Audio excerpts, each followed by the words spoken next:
Hey everybody, welcome. It's good to be back talking together, and this week we now are 2 weeks after our first time that we gathered in this format, and I'm thrilled to join with Rabbis Geffen, Greene, and Daniels again for a conversation. It occurs to me that this morning I've already had five different conversations around the sort of moral, ethical dilemma that we find ourselves in around issues like visiting loved ones and how to navigate these kinds of things. And so it puts into sharp focus the reality that the pandemic not only is still here, but it's gotten worse and continues to affect every aspect of our lives. And and so this is sort of a backdrop that affects pretty much everything we do and a lot of our thinking. As we were gathered earlier this week to talk about what we might want to bring up today, one of the things that we noticed was that yesterday was Rosh Chodesh Kislev. It was the new moon for the month of Kislev, and Kislev, you might remember, is the month of Hanukkah.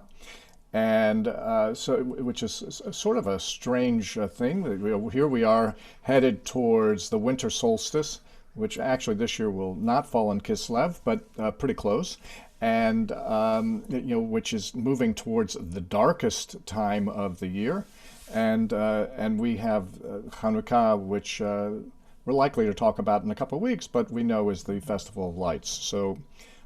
This is sort of the beginning of a backdrop that we'd like to frame our conversation in today, and it's again great to be here and to share with you all. I know it's related. The way that our mood happens, the way that our lives unfold, and the seasons. I know that it's not coincidence, but I think I too have felt here as we're in this darkest period a real constricting, a real heaviness, a real struggle for me personally, as just my own family, as we maneuver what our plans are going to be for Thanksgiving. Right? Forget about Hanukkah. That feels like a year away, but just next week and Thanksgiving. And I'd imagine that so many of us who are joining us are also in that space. Right? That resonates with me too. And I think that our tradition speaks to that beautifully in Hanukkah. Right, it's Hillel who says that at the end of Kislev, at the end of this Hebrew month that we began this week, Hanukkah is a building of light. Right, it's we light one candle on the first night and two candles on the second night and three on the third night and so on, building light because our rabbis and our earliest people understood the importance of building ourselves in light out of this dark period. And there's so many incredible texts and such great tradition that emerged out of that real feeling that we're experiencing today. Yeah, that text, the Ma'alin B'Kodesh V'lo Yoridin, right? In matters of holiness, we increase, we don't decrease. It's interesting in that it equates the light with holiness. It's sort of the implicit understanding in that text that when there is illumination, that's somehow indicative of the access to holiness or an access of ease or something that might be easier toward holiness. And then, the converse then holds true, is that when there's less light, it's harder to, I don't know if it, maybe it's harder to attain holiness. I wonder if it's less about attaining it and more about sensing it, that ultimately what this whole season is about isn't like the rational mind, but is about like either our animal mind or the realm of our emotion entirely. Because like we know that the solstice is going to come, but then it's going to turn. We know that it's going to not be dark forever on some rational plane. But it doesn't, it doesn't make this period of time, forget a pandemic. I just think about on a normal year during these dark days, you know, like once we hit that daylight savings moment where it's, you know, pitch black at 4:30, boy, is it like a slog to get, you know, to just sort of make it to, I always say to myself, like, if I can just get to December 22nd, it's going to get better. It's just going to get better if I can just get there. But I'm totally speaking to the emotional seat of my existence. It's non-rational, right? And real. So who matters? Who cares? Yeah, exactly, right. And I think that's, you know, it's forget it from a spiritual framework. You know, you just think about like, what does it mean for us living creatures, us animals, to not have access to light?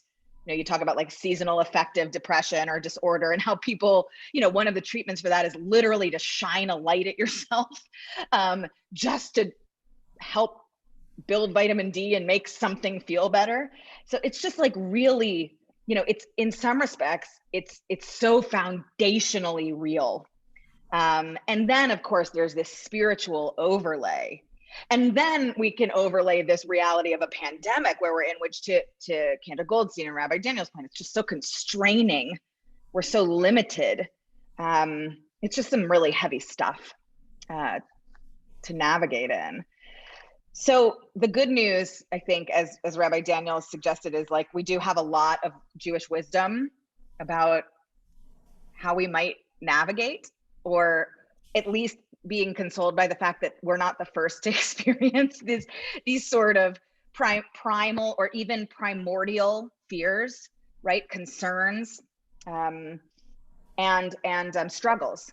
So we, in our conversation, one of the best things I think so far about these clergy conversations is that we get to spend time preparing for it by exploring just what we're thinking about in particular textually. And there was really a lot of rich material from which to draw today, but we've honed in on a different Talmudic text to the point of bringing this back literally to the very beginning of how Judaism conceives of creation, right? And it takes us back to a Talmudic text from Tractate Avodah Zarah, or depending on how you like to say it, Avodah Zarah. You can That's choose. how I grew up. That's obviously. Avodah Zarah, yeah. Avodah Zarah. Or how I grew up than you, Ryan, but that's It's not a competition. All are correct. And this is one. So, you know, of note is that all of these texts, you know, whether it's the we elevate in holiness and don't bring down that Rabbi Daniels mentioned before, this one that we're talking about in just a moment, they're all basically seeking to create a presence of Hanukkah where it may or may not have been existing yet historically. And this text, it retrojects the roots of Hanukkah all the way back to the first created being. So we think of Hanukkah obviously as like a particular holiday for Jews, but what's really neat about this text is it says, no, the roots of Hanukkah are not even about the Maccabees, about a war for freedom and religious expression.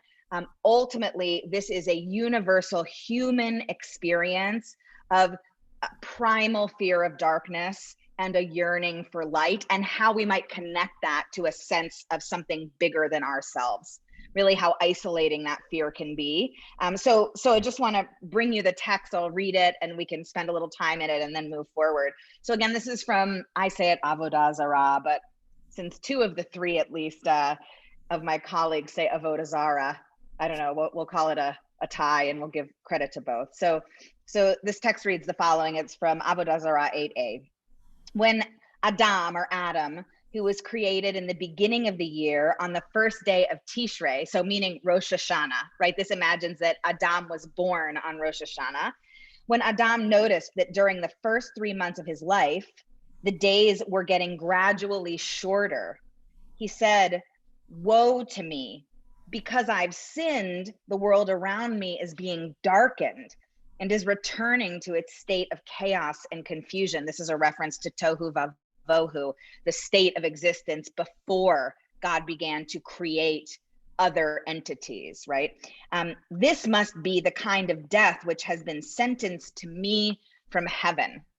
I mean, such an incredible existential awareness that our rabbis imagine Adam had. So Adam took upon himself to pray, fast, and look within. After 8 days, he noticed the winter equinox, Kufat Tevet, the season of the month of Tevet, which is the moment which our Jewish calendar aligns with the solstice. And he saw that indeed the days were beginning to lengthen again. So this is the way of the world, he exclaimed. And he celebrated for 8 days. So it's not an exact lineup of Hanukkah perfectly in the Jewish calendar, but it situates it, in proximity to where we currently understand it falling on the 25th of Kislev. And, on so many levels, I think this is a text which at first glance, we might think, oh, how silly, again, you should just know. Obviously, he should have just known that the days getting shorter and then getting longer again have nothing to do with him and his state of existence, but he processes it most personally. And I think kind of, if we're honest, sometimes we do too, or at least we feel it that way. It's just a really powerful notion. So curious. Yeah. So we studied this the other day, we talked about it, but while you were reading it, I just had this moment of, wait, and this is utterly obvious, right? But the rabbis were juxtaposing them for a reason. They wanted it to be. I mean, they were looking for light, and it is that human instinct, right? I mean, I put the lights on brighter in my house. I put more flowers on my table. I want light. And I think the rabbis wanted to make that connection. I mean, there's other midrashim with Adam and say, hey, we're gonna get there. And we do experience that at an emotional level. And I don't ever want to cut that off. It doesn't have to be logical. I mean, I think it's exquisite at a whole other level that I thought about it earlier in the week. Yeah, and I love in this text also, this contrast. It's really an interesting, when we think about, I don't often think of Hanukkah time as a time for personal introspection. I think of Rosh Hashanah and Yom Kippur as the time for that in a Jewish framework. And here we have Adam being born on Rosh Hashanah, but he doesn't get reflective until the week before Hanukkah. And it's there that it says he notices something happening outside of him, which he internalizes and uses as an opportunity to fast, to pray. So these ritualistic behaviors, and also to engage in a process of internal examination. Such an interesting hint of an approach for what to do with this darkness. He doesn't scream at the heavens and say, shine a light on me. He uses it as an opportunity to go inside, which I think is unique here in this framework. And you also have this juxtaposition between the darkness and the light, and the chaos and confusion, and in the creation, it would have been just as easy, really, since it was ex nihilo, everything, there was nothing before. It didn't have to be that darkness was the bad thing and light was the good thing. It could have been that when darkness appeared, God said it was good. But somehow we're sort of stuck with something that we've been conditioned to feel, which is that the darkness is something that is to be afraid of, is to be worried about, and the light is quite the opposite. But perhaps if we sort of take a step back, we can start seeing that no, the darkness doesn't have to be that. That is a layer that we're adding to it, and we're almost conditioned to do it right from the very beginning. But it really doesn't have to be that way, because before the Bereshit bara Elohim, everything was in existence within the essence of the one. And so if that's the case, then in fact the darkness and the light were equal to one another and just as good, because they were all a part of the one. So I mean, I think we need to sort of take a step back sometimes and reevaluate. Like earlier today, I was saying to Rabbi Geffen, I said, "Boy, I'm in a really dark place, and I'm afraid when we come on this together later, that I'm going to have trouble pulling myself back." And so some of what I'm saying now is in a direct relation or contrast to that conversation earlier. I also just think, like, we frame things, always. I think it's probably our human condition in these binary terms, good and bad. And to your point, the darkness isn't bad. It's only from this darkness that one comes to appreciate light in the first place. But beyond that, there would have been no internal examination. In this case of Adam, there would have been no yearning to connect with God in some way on a deeply, profound level.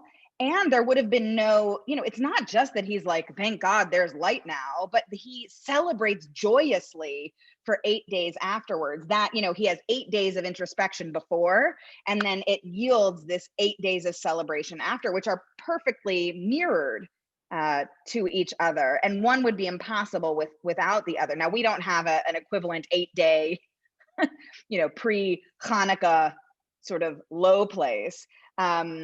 But I think without it in this construct, there would be no Hanukkah without the darkness. There would be no delighting. There would be no joyousness. And that's not bad.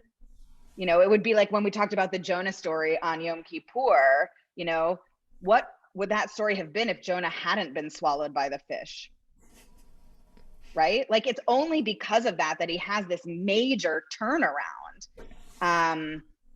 Presumably, if he had just floated safely to shore, the story would have turned out very differently. Sort of why we have, we mimic our death on Yom Kippur for the same reason. I think there's so much in that, right? That darkness actually in our tradition is an invitation for creation, right? There's so much constructive that can come of it. God, the divine artist, created the world in a period of darkness. Adam turned inward and in that moment of darkness saw possibility and saw hope. How many modern artists would say that I created that masterpiece in the darkest point of my life, when I felt like I hit rock bottom? There was a place for creativity. And I think that's perhaps a message that we don't lift up enough. Yeah.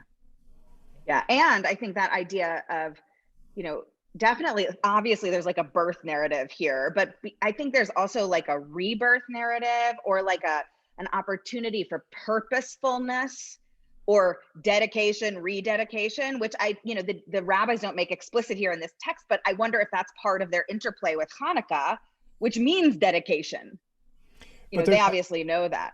But there's also, and this is something that Rabbi Greene talks about quite a bit, is this notion of creating a ritual around trying to move from one state of thinking or being to another. So by praying, by fasting, by doing these things, hopefully I'm going to be able to move myself from this feeling of darkness or this heaviness to light.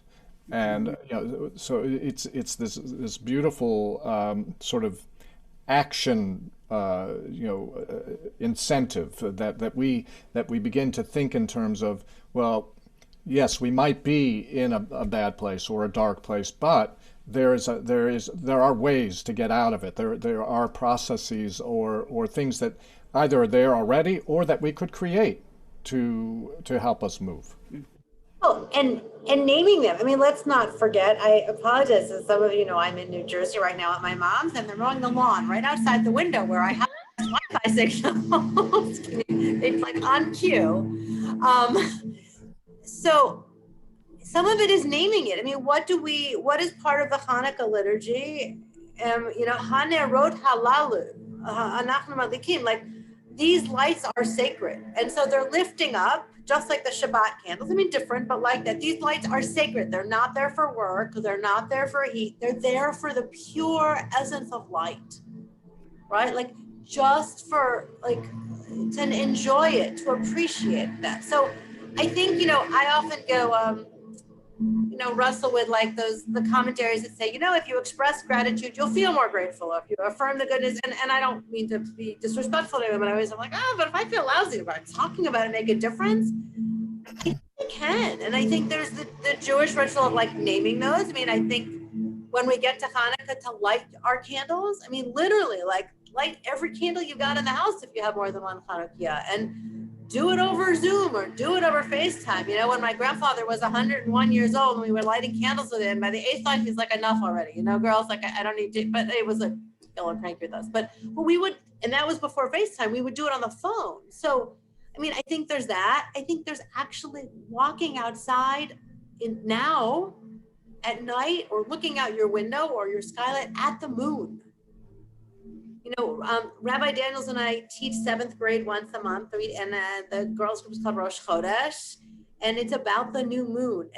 And most days I take the girls outside. When we've been in person at temple, and it's not yet dark, but when we can actually see a sliver of moon, like the new moon means there's nothing, and then it increases till the middle of the month. It will start decreasing. But go out and look at the moon, make that connection to the natural world. And then there's the connection of light to, as Cantor Goldstein said, to dedication. What are we learning? What are we dedicating ourselves to? And to just simply to kindness, to chesed.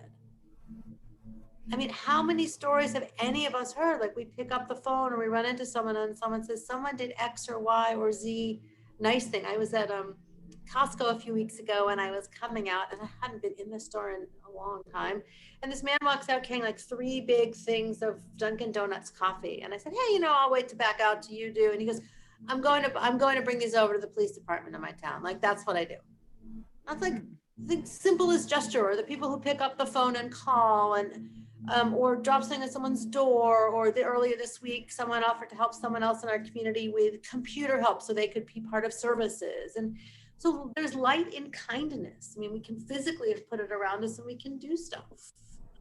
And so many more things to give us the light and to name it. Yeah, I love what you just said. I'm just thinking about it.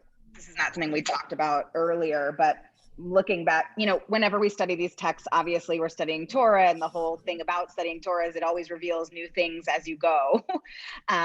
And as you said that, Rabbi Greene, I'm drawn back to this line, because I've sinned, the world around me is being darkened and is returning to its state of chaos and confusion, right? So obviously that's not the case, right? Like that's not why the world is getting darker. The world is getting darker because that's what happens then. However, as humans, what differentiates us from animals, or one of the things that differentiates us from the other animals, is we seek meaning, we want control and agency. And we do have a choice of the narratives we choose to employ as vehicles to bring life or death, right? Bring light or darkness, blessing or curse. And in this case, it's a really interesting, the text is essentially saying this is primal, right? The first human being intuits this and decides to say, the condition of the world around me is a reflection of me and my actions, and I'm going to assert agency in order to attempt to, pivot it, to switch it.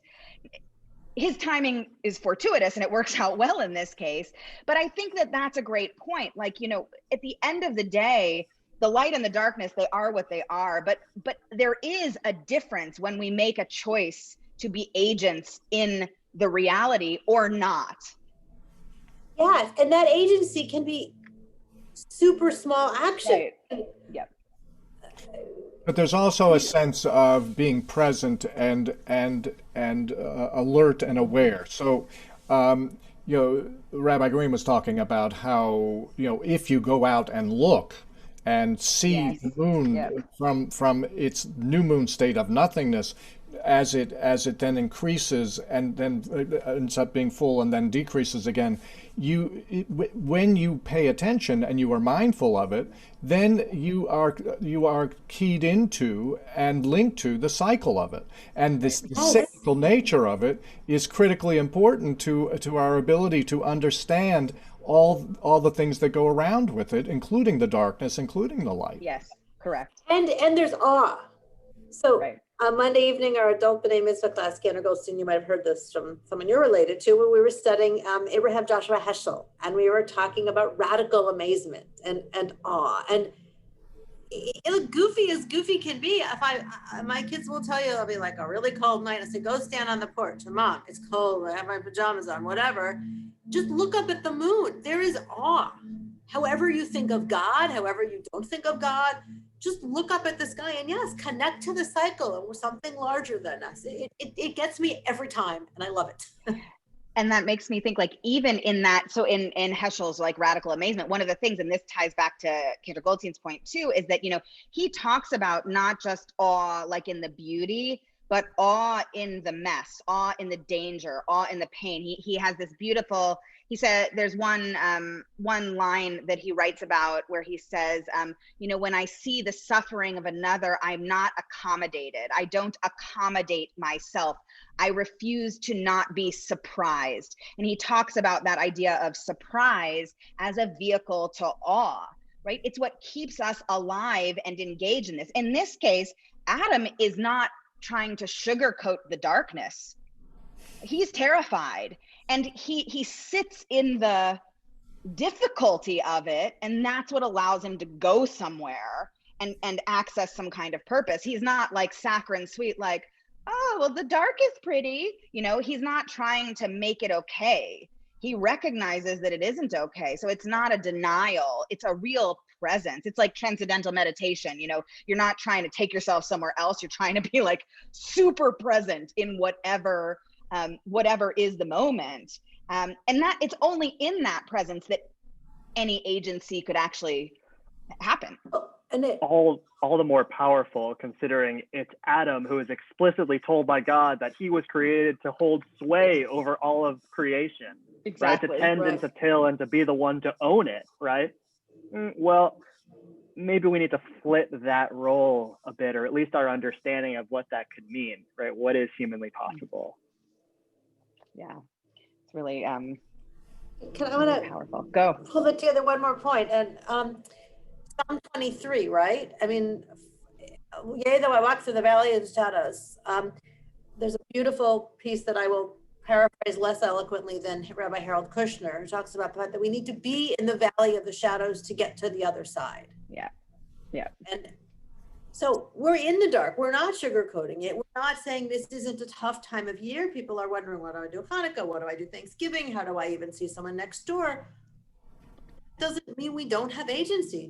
To the contrary, we have the ability to do even the smallest things, which, yeah, maybe picking up the phone or maybe looking at an old recipe. I found my third grade religious school teacher's challah recipe in my mother's cabinet the other night. And I'm like, I think I'm going to go home and make challah. And it was my father's handwriting and my mother's handwriting. And it just, I tell you, it sounds a little, a little light, but it lifted me up in that moment. It was like, oh, it was a connection to a memory. So we do have that agency, even in the dark moments. And I don't think that's Pollyannish at all. I think it's real.